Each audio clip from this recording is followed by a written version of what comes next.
Hey everyone, so welcome again. In this video, we are going to learn 16 phrases or idiom. Yes, हम 16 phrases और idioms करेंगे. ये हमारी part 2 है. इससे पहले हम पार्ट 1 कर चुके हैं जिसमें हमने 9 phrases और idioms देखे थे जो कि इम्पॉर्टेंट हो सकते हैं आपकी इंग्लिश को फ्लुएंट करने के लिए. Plus if you are preparing for any competitive exam, specially your NDA, because NDA में आपके फ्रेजेस पूछे जाते हैं, राइट. सो मैं हूं Saroj and without wasting time let's get started. Our first phrase is rub the wrong way. Rub the wrong वे का मतलब क्या होता है कि गलत तरीके से रगड़ना. यस, गलत तरीके से रगड़ना. यहाँ पे हम रगड़ने की बात नहीं कर रहे हैं. रगड़ने जैसे आप हिंदी में बोलते हो ना, अरे उसने तो बहुत रगड़ा उसको, राइट. यानी उसको किसी भी पर्सन को परेशान करना. तो इसका मतलब होता है वो. मीनिंग है टू इरिटेट और अनॉय समवन. यस, किसी को बहुत ही ज़्यादा इरिटेट करना और परेशान करना. एग्जाम्पल से समझते हैं. ही वुड ऑलवेज रब the teacher in the wrong way and and up in trouble. Yes, आपकी क्लास में एक ऐसा पर्सन था, आप उसके बारे में क्या बोलते हो कि वो हमेशा टीचर को रगड़ता था गलत तरीके से. मतलब वो इस तरीके के क्वेश्चन पूछ के या किसी भी तरीके से वो टीचर को इरिटेट करता था और बाद में खुद ही प्रॉब्लम में फंस जाता था. तो यहाँ पे हमने इनडायरेक्ट वे में क्या फ्रेज यूज किया है? Rub the wrong way. It means that irritate करना और परेशान करना.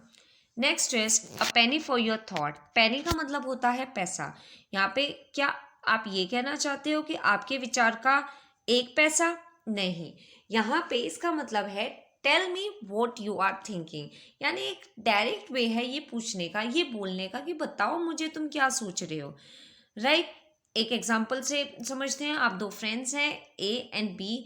ए बोलता है, बी बहुत गहरी सोच में है, उसको देख के ए बोलता है yes a penny for your thoughts. यानी तुम क्या विचार कर रहे हो, तुम क्या सोच रहे हो. बी कहता है nothing, I am just thinking about today's exam. B क्या कहता है? अरे कुछ नहीं, मैं आज के एग्जाम के बारे में सोच रही हूँ. Next one is a Penney saved is a Penney earn. A Penney saved is a Penney earn का मतलब क्या है कि जो पैसा आपने कमाया है उसकी कीमत तभी है तब आप उसको सेव करते हो. यस, इसको हम डायरेक्ट वे में यूज करते हैं. जैसे आप किसी पर्सन को सेविंग का असली मतलब अगर बताते हैं, आप उसको इनडायरेक्ट वे में ये बोलते हैं कि सेविंग इज बेटर, तुमको सेव करना चाहिए, तो वहां पे हम ये फ्रेज यूज कर सकते हैं. A penny saved is a penny earned. Once more, a penny saved is a penny earned. Means money you save today you can spend later. यानी आज जो पैसा, आज जो रुपए आप सेव कर रहे हो उसको आप आगे खर्च कर सकते हो. Beat around the bush. इसको कैसे समझें? जैसे कि फॉर एग्जाम्पल एक पेड़ है, पेड़ पे एक आम लगा है, आप उस आम को ना मार के इधर उधर की टहनियों को मारते हैं, राइट. सो इसका मतलब भी यही है कि आप मुद्दे की बात नहीं कर रहे हैं, आप इधर उधर की बात कर रहे हैं. सो वो होता है बीट अराउंड द बुश और बीट अराउंड द बुशेस. ठीक है, कोई पर्सन अगर इधर उधर की बात करता है, आप उसे इनडायरेक्ट वे में आप एक इस फ्रेज के थ्रू आप उसको कह सकते हैं कि don't beat around the bushes, just come to the point. So इसका मीनिंग यही है, avoid saying what you mean usually because it is uncomfortable. आप मुद्दे की बात नहीं करते हो क्योंकि आप कंफर्टेबल फील नहीं कर रहे हो. Next is hit the sack. Hit the sack मतलब आपको बोरी को हिट नहीं करना है. हिट द सैक का मतलब होता है कि आपको बहुत नींद आ रही है और आप सोने जा रहे हो. So meaning go to sleep. Example, I have got to get up early tomorrow so I am going to hit the sack. मैं सुबह जल्दी उठने वाली हूँ इसलिए मैं सोने जा रही हूँ. सिंपल वे में. So hit the sack means go to sleep. Miss the boat. Miss the boat, यहाँ पढ़ के इसका देख के इसका मतलब पता चल रहा है कि आपने बोट को मिस कर दी, यानी बहुत लेट हो गया. जैसे आप ट्रेन को मिस करते हो, miss the train, miss the boat. So इसका मतलब यही होता है, it's too late. Example, you will miss the boat if you don't study now, right. You will miss the boat यानी आप क्या करोगे, बहुत देरी हो जाएगी अगर आप अभी नहीं पढ़ोगे तो.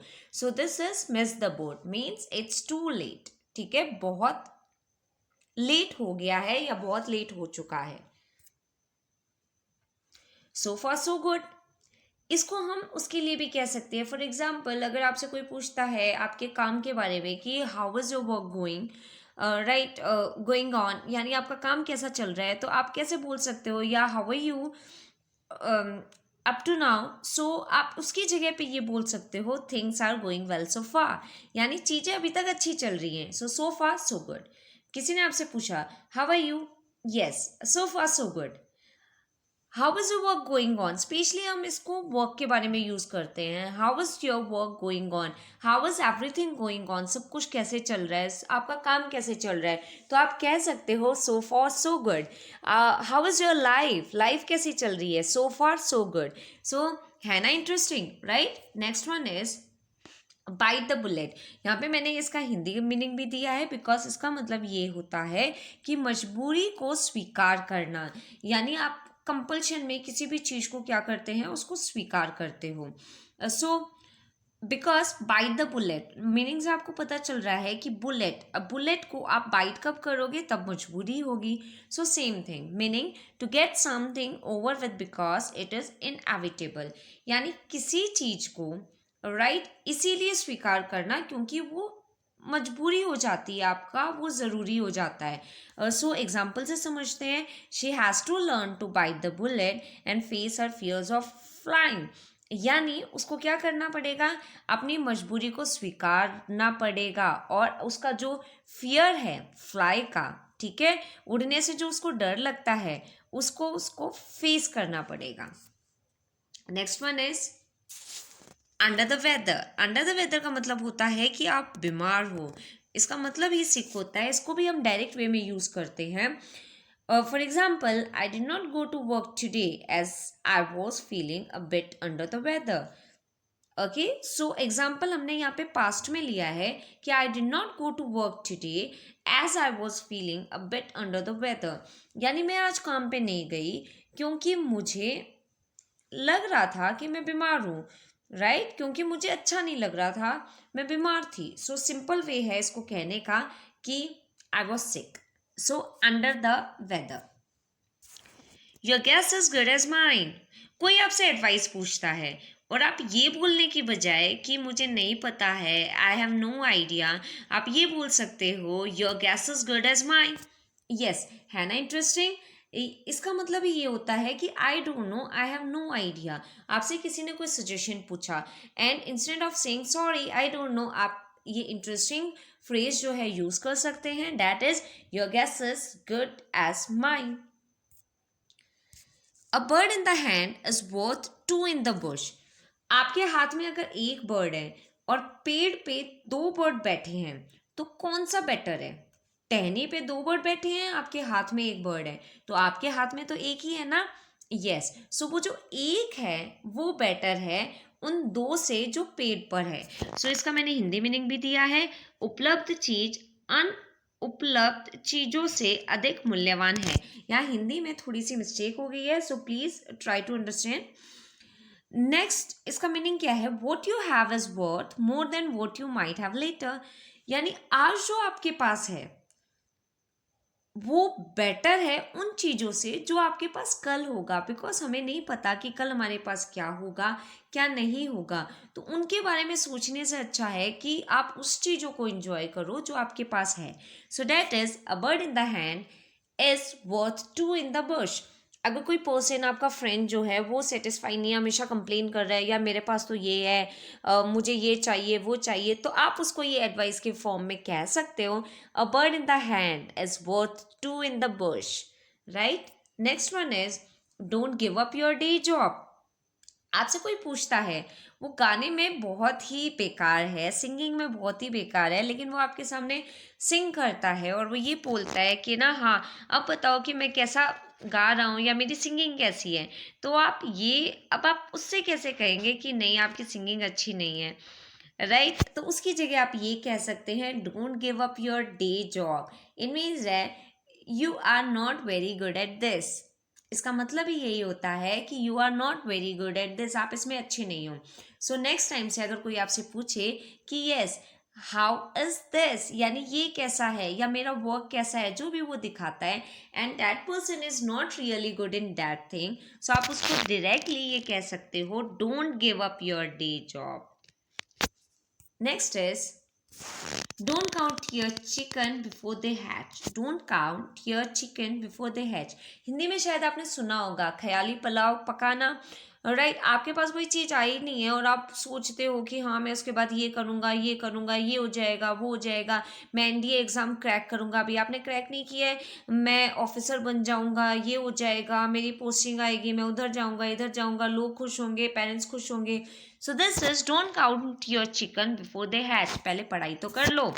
सो मीनिंग इसका यही है, don't count on something good happening until it's happen. यानी किसी भी चीज़ के बारे में ज़्यादा नहीं सोचना तब तक वो हो नहीं जाती है.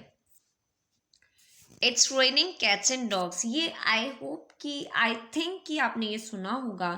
तभी बहुत तेज की बारिश होती है तब हम ये फ्रेज जो है यूज़ कर सकते हैं, it's raining cats and dogs, meaning it's raining hard. Every cloud has a silver lining, यानी आप तब भी कोई आपका फ्रेंड है, बहुत ही उसके साथ अच्छा नहीं हो रहा है लाइफ में, सो वो बहुत ही निराश है. राइट, तो आप उसको दिलासा देने के लिए ये फ्रेज यूज़ कर सकते हैं, every cloud has a silver lining, यानी हर एक निराशा में भी एक उम्मीद की किरण होती है. ओके, सो देखिए बोलने में भी कितना अच्छा लगता है. If you are just consoling your friends, not consoling, you just telling your friends yes don't worry, तुम चिंता मत करो, every cloud has a silver lining. So meaning इसका यही है, good things come after bad things, यानी अच्छी चीज़ें बुरी चीज़ों के बाद ही आती हैं. So if you like the video, then please like, share and subscribe it. Thanks for watching. Thank you.